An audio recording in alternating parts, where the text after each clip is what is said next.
मानसी ट्रेनच्या बाथरूममध्ये गेली. मी दरवाजाजवळ उभा होतो.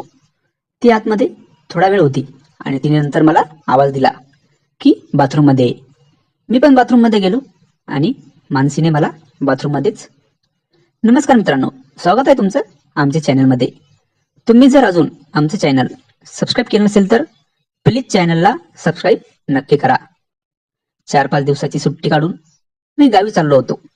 नोकरीसाठी मी खूपच दूर राहत होतो. घरच्यांनी मला मुलगी बघायला बोलवलं होतं.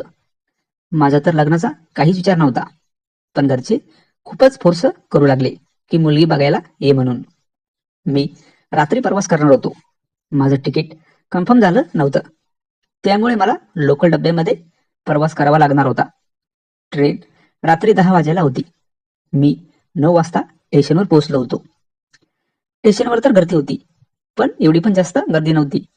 मी ट्रेनची वाट बघत स्टेशनवर बसलो. थोड्या वेळाने एक बाई माझ्याजवळ येऊन बसली. ती मला म्हणाली, मी वॉशरूमला जात आहे, माझ्या बॅगवर थोडं लक्ष ठेवा. तिने तिची बॅग माझ्याजवळ ठेवली आणि ती वॉशरूमला गेली.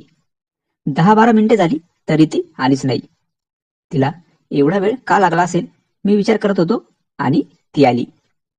ती आल्यावर आमचं बोलणं सुरू झालं. तिचं नाव मानसी. ती मला म्हणाली, तुमचं लग्न झालेलं आहे का? मी तिला म्हणालो, नाही नाही, लग्न नाही झालं माझं. मानसीचं लग्न होऊन 3 वर्ष झाले होते. तिचा नवरा सरकारी नोकरीवर होता आणि ती प्रायव्हेट नोकरीला. दोघे पण दूर राहत होते. महिन्यामध्ये एकदा ते भेटत होते. मानसी 1 महिन्यानंतर तिच्या नवऱ्याला भेटायला आली होती, पण तिचा नवरा कामातच होता. ती मला म्हणाली, महिन्यात आमचं एकदाच भेटणं होतं आणि यावेळी तर नवरा भेटलाच नाही. मी नाराज होऊन परत जात आहे. मी तिला म्हणालो, त्यात काय नाराज व्हायचं, नंतर परत भेटायचं.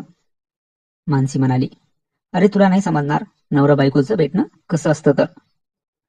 तिने तर मला सर्वच ओपनली सांगितलं. तिचं बोलणं ऐकून तर मला रोमॅन्टिक वाली फिलिंग येऊ लागली. मी तिला म्हणालो, मी नाही तसं कोणाला भेटलो अजून. मानसी माझ्यासोबत तर अशी जुळली होती की जसं आम्ही खूप दिवसापासून एकमेकांना ओळखतो. आम्हाला फक्त अर्धा तास झाला होता भेटून. थोड्या वेळाने ट्रेन आली आणि आम्ही ट्रेनमध्ये गेलो. लोकल डब्बा असल्याने गर्दी होती. आम्हाला तर बसायला पण जागा नव्हती. मानसी माझ्या समोर उभी होती आणि मी तिच्या मागे. तिला अगदी चिटकून मी उभा होतो. मानसीच्या स्पर्शाने तर मला काहीतरी वेगळंच जाणवत होतं.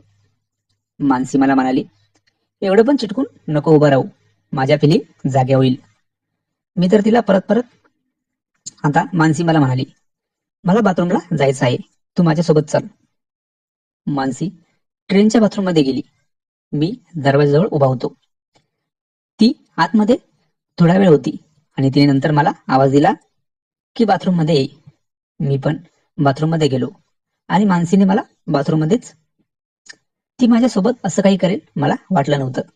आम्ही दोघं तर रात्रभर बाथरूममध्येच होतो. तो प्रवास तर कधीही न विसरण्यासारखा होता. नंतर मानसीला मी कधी कधी भेटतच होतो, पण ट्रेनमधला तो प्रवास खूपच छान होता.